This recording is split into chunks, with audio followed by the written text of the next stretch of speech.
How I Came to Be on Orpheus by Elfreda, age 835, 72nd, Mrasianart calendar, house team, Mrasianart. How did I come to be? Like most Mrasianarts, I like to believe that I was fought into existence. I was placed inside my mother's Velcro room by the great source who decided that the universe was better with me being in it at the particular time of day, month and year I was born in than to have me floating as atoms in space. I say like to, because I don't really believe that anymore. I lost faith in there being a greater being some time ago when life became hard. Too hard for me. As a true Mrasianart, you are meant to believe that struggles are just there to test you, to help you evolve into being a stronger person. But mine near enough broke me, and I see other good creatures in my class who went through much the same. It is hard to believe in a fated universe when everything seems so randomly cruel, and where wrong people thrive, while good souls die. You see, my life so far has taught me the value of independence. I had no one in this life left to truly care about, and if there is no one to share life with, does that make it devoid of all possible meaning? For what reason can there be to survive and struggle and study if you have no one to teach and learn from? Correction, had no one. For now at least I have my classmates to suffer alongside, and that brings me some sort of meaning, but I still feel distant and alien from them all, as if they are sharing some great secret of youthful happiness and contentment I can only distantly remember. It wasn't always like that though.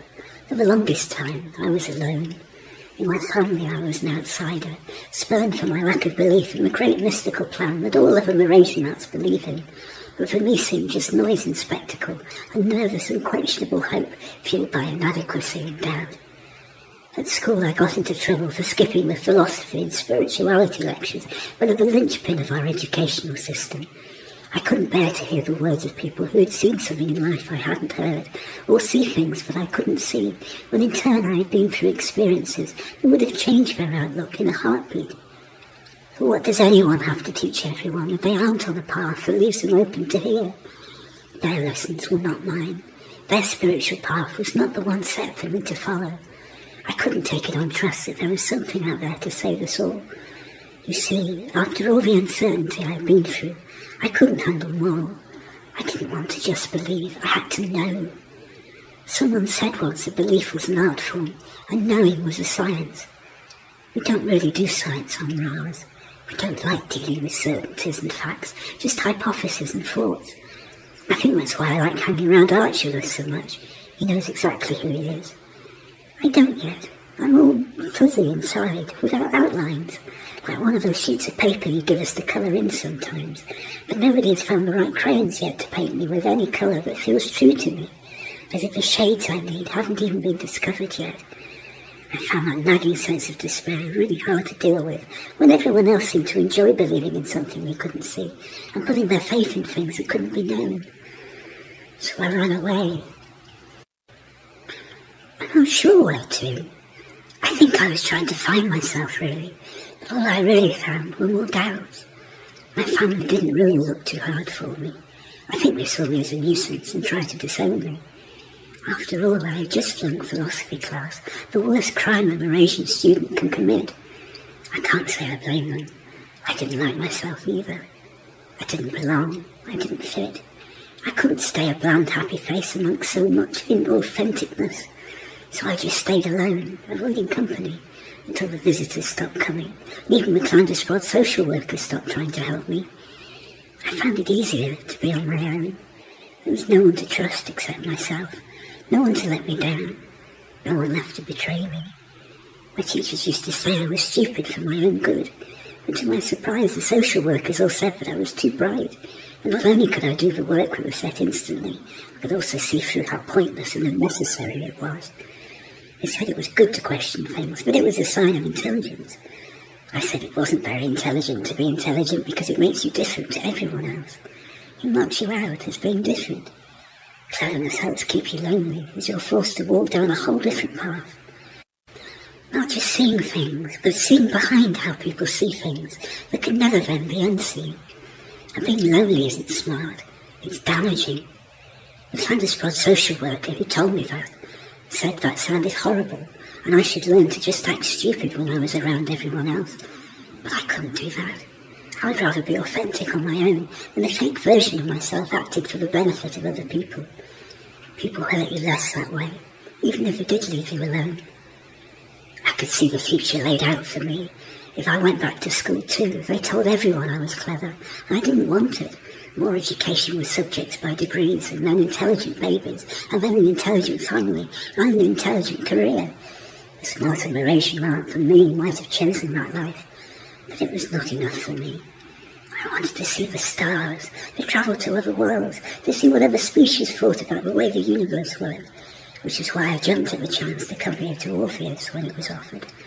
Because then I thought, if I studied everyone's views, I might be able to put together the pieces I was missing on Mars, and yet find the faith I needed, hoping that the further I was from home, the more I might find myself. There are some nights when I believe that I might find my belief, when I see the others with their systems that I can build on, or adapt, or learn from, and our sheer joy of being together leads me to believe that we are not meant to live our lives alone indefinitely. There are other times when I see so many good people so helpless and trapped that I become more convinced than ever that there is no belief out there to find at all. And yet who am I to write this to you? Is this image of me that I am describing to you a mere figment of my imagination, created as self-comfort so that I don't have to face the full truth of who I am? Would others see me in a different light? Will I even recognise myself if they were to describe me? Or is one life too complex to describe in a single essay, no matter how high the word count? If you want to know who I am, Mr. Teacher, then know that I am the being that thinks these thoughts late at night when everyone else is asleep, except the Camalosian who is still busy writing, and the Habridat who is nocturnal, thinking these thoughts over in my mind. For if I start thinking them, would I then cease to be? Is the universe only in existence because Mrasianarts like me are thinking these things and propping it up for the benefit of all other species? Or are we better off living in the moment the way most of my classmates do? Is there even a me to describe without my class to define me for context? Who am I? I am a work in progress, unfinished till the day I die, shaped by my experiences and the people around me, and still searching for an answer I can give you one day. Maybe in a few years I will be able to write a different kind of essay, full of certainties and truths instead of hopes and faiths.